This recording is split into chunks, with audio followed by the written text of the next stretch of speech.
Por su parte, las torres albergan 294 apartamentos de diferente superficie. Los ejes compositivos de las tres construcciones giran en torno al centro de la Plaza de Toros. Los dos inmuebles laterales se escalonan hacia ella, combinando en esta posición los cerros orientales. Un aspecto relevante de la obra es que una gran parte de su área se consagra al espacio público, pues tres cuartos del terreno disponible se destinaron a jardines, caminos y plazoletas. Según el arquitecto Salmona, la intención era crear el edificio a través del espacio abierto, como generador del espacio cubierto. Las áreas comunes de los edificios constituyen en efecto un continuo en el Parque de la Independencia, constituyendo una gran zona verde pública que se extiende hasta la carrera séptima. La calle de las Escalinatas es el punto de empalme entre las torres, el Parque de la Independencia, la Plaza de Toros y el Planetario. En su interior se encuentra de hecho una estatua de Copérnico, uso del ladrillo. Por su parte, el empleo del ladrillo como principal material de la obra responde a razones sociales, económicas y estéticas. En efecto, explica el arquitecto, el ladrillo se hace con el barro y da trabajo a mucha gente. Es un material que usan con munificiencia los albañiles bogotanos. Su color es variable de acuerdo con la luz y crea destellos de luz y sombras muy bellos. Y la arquitectura del ladrillo está relacionada con la vegetación bogotana. Es una de las tradiciones de la ciudad usar en forma adecuada su vegetación. El jurado del premio Álvar Alto tuvo en cuenta esa característica de su obra para concederle el galardón en 2003. Salmona se convirtió en maestro por derecho propio por el uso de materiales auténticos, ladrillo y madera, y tiene un acercamiento totalizador a la arquitectura que incorpora diseño de paisajes y planificación urbana. Las torres del parque inician su construcción en 1968, terminando el año 1970. Entre 1964 y la iniciación de la obra fue una época de incertidumbre, de dudas y de ensayos sucesivos para encontrar la forma justa del proyecto, no solo desde el punto de vista arquitectónico, también desde el punto de vista urbano y paisajístico. El sitio, conformado por la abrumante topografía, la Plaza de Toros, el Parque de la Independencia, abandonado hace más de 15 años, y la magnífica vista panorámica del piedemonte, aún no contaminado por la multitud de torres y edificaciones densas, invasiones y ocupaciones sin sentido del lugar, debía no solo tenerse en cuenta en la elaboración del proyecto, sino y sobre todo exaltarse por medio de una arquitectura implantada en forma tan concreta y sensible que transforme la ciudad y la moldee, que sea el pálpito del lugar y lugar de encuentro entre la razón y el encantamiento y la poesía,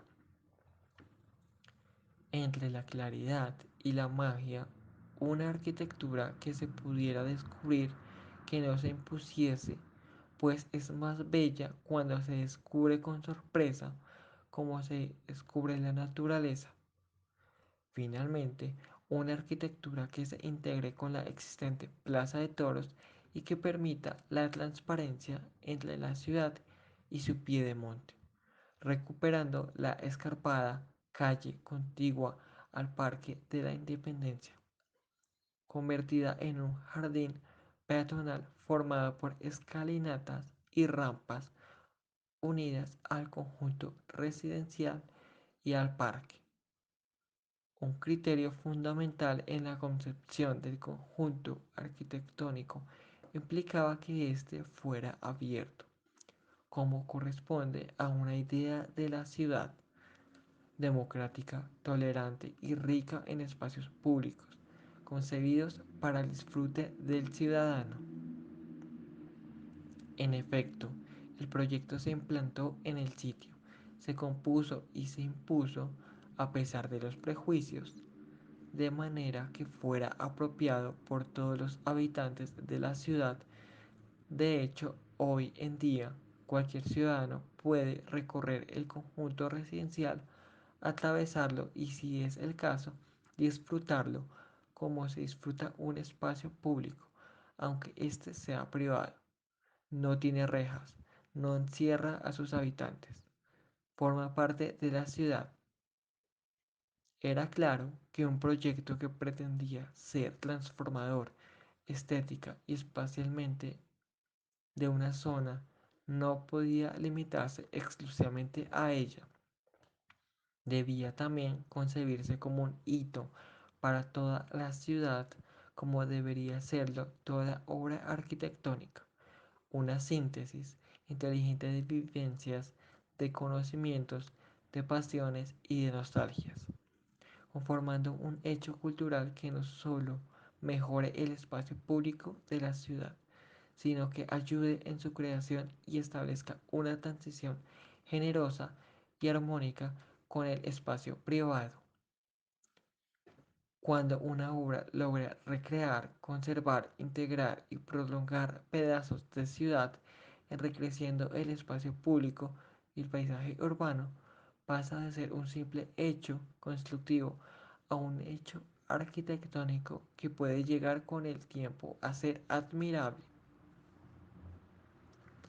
Justamente, esta era la intención al componer el conjunto residencial del parque, hacer un proyecto que, por sus cualidades formales y ambientales, pudiera llegar a emocionar a darle a la ciudad un espacio renovado y activo socialmente y a recuperar el olvidado y destrozado Parque de la Independencia y su calle contigua.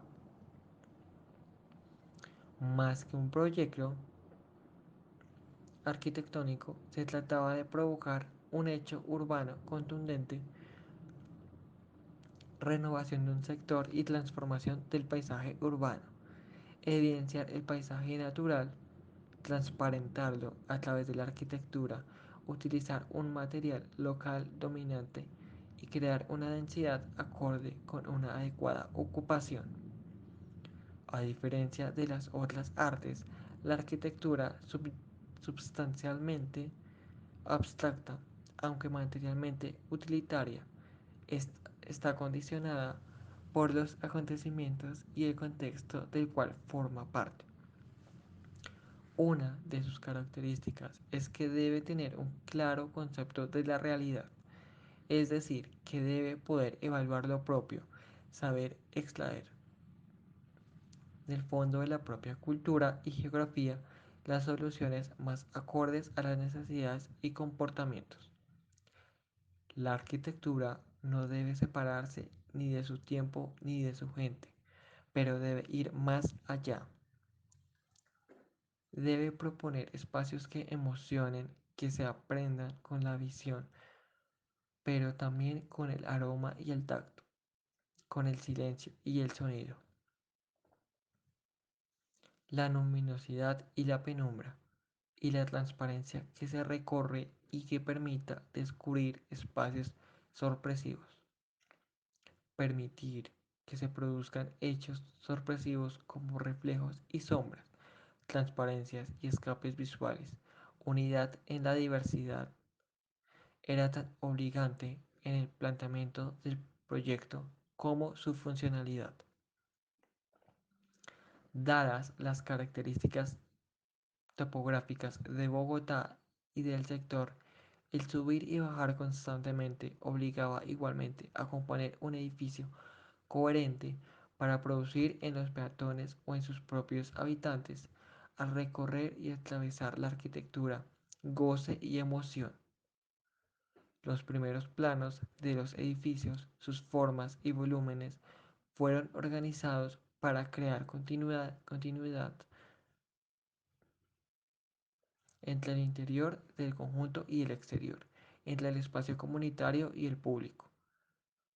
Los fuertes cambios de nivel del terreno fueron aprovechados en la composición de manera que se forme desde la parte más baja de la calle de las escalinatas hasta los últimos pisos de los edificios.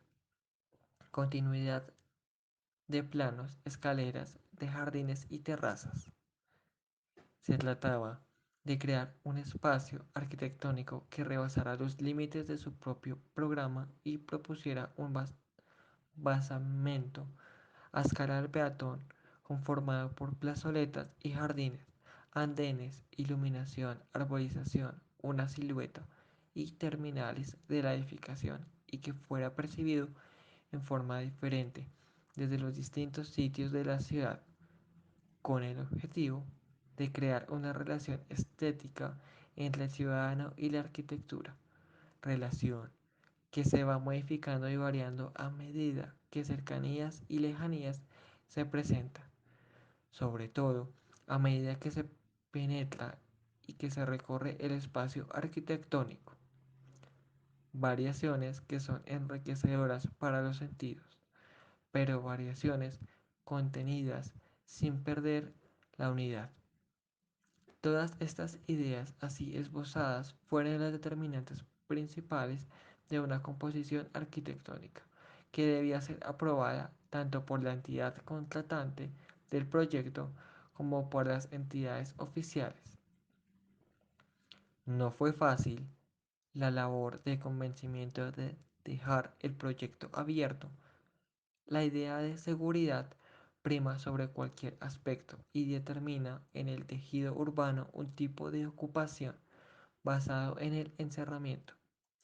La fluidez, la continuidad que existe en la ciudad va desapareciendo a medida que proliferan estos conjuntos cerrados, enrejados y vigilados por hombres armados. La ciudad va perdiendo su esencia como es la de ser un espacio abierto, generador de convivencia, de solidaridad y de encuentros para toda la comunidad. El conjunto residencial del parque intentaba demostrar que era posible, y lo fue, hacer para Bogotá propuestas arquitectónicas y espaciales que contrajeran la tendencia al encerramiento, al olvido del paisaje, de la luminosidad, a los atributos del material, y volverla otra vez, como lo dijo Gastón Bachelard, nuestro rincón que conserva los recuerdos y la emoción del mundo. Intentaba también devolver a pensar la ciudad como un conjunto de espacios abiertos, generadores de arquitectura y a su vez generados por la arquitectura en el que desaparecerían los espacios y lugares residuales que tanto daño le hicieron a todas las ciudades colombianas y volverla a su verdadera razón de ser, producir alegría y placer al habitarla. No fue fácil tampoco reducirle la densidad al proyecto. Las normas permitían una mayor densidad que decía el análisis del sitio. Mayor ocupación y mayor altura de las edificaciones habrían cerrado la transparencia a la ciudad a su panorámica e impedido una buena relación entre los construido y lo no edificado.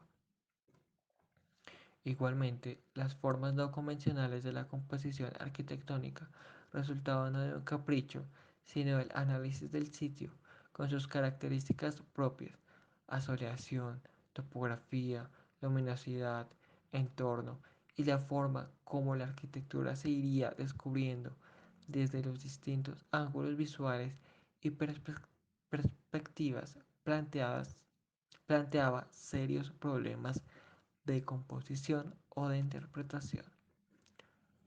Nos es fácil ver la arquitectura presentada con dibujos o maquetas, se necesita un cierto grado de iniciación y de conocimiento de su historia, que debería ser materia de estudio en el bachillerato, si se quiere de una vez por todas mejorar el aspecto y la calidad de las ciudades colombianas. La ciudad la hacen sus habitantes. Ese conocimiento de la arquitectura es el fruto de una continua búsqueda proyectual y teórica, un trabajo por medio del cual se trata de capturar, sin, lograr, sin lograrlo plenamente, el sueño del hombre por crear su lugar. En resumen, el conjunto residencial del parque ya tiene años de existencia. El tiempo ha demostrado que era posible soñar un conjunto arquitectónico abierto a la ciudad de alta densidad, pero con una adecuada ocupación, que era posible también, a pesar de las críticas, componerlo y construirlo con un material dominante en sus fachadas, que la unidad y la variedad de un proyecto es el resultado de una infinita paciencia para escoger, seleccionar las respuestas más adecuadas, acordes con el sitio, con la geografía y con el entorno, con el material que tiene sus propios atributos y exigencias formales, pero sobre todo con el propio proyecto arquitectónico que exige rigor, claridad, medida y armonía, para lograr una habitabilidad enriquecida por su propia espacialidad, por formas variadas, por la luminosidad y los reflejos del material, las escalas y la medida, ofreciendo a la ciudad una obra respetuosa, armónica y bella. Arquitecto Rogelio Salmona. Ubicación Bogotá, Colombia. Área proyecto 66.000 metros cuadrados. Fecha proyecto 1965-1970.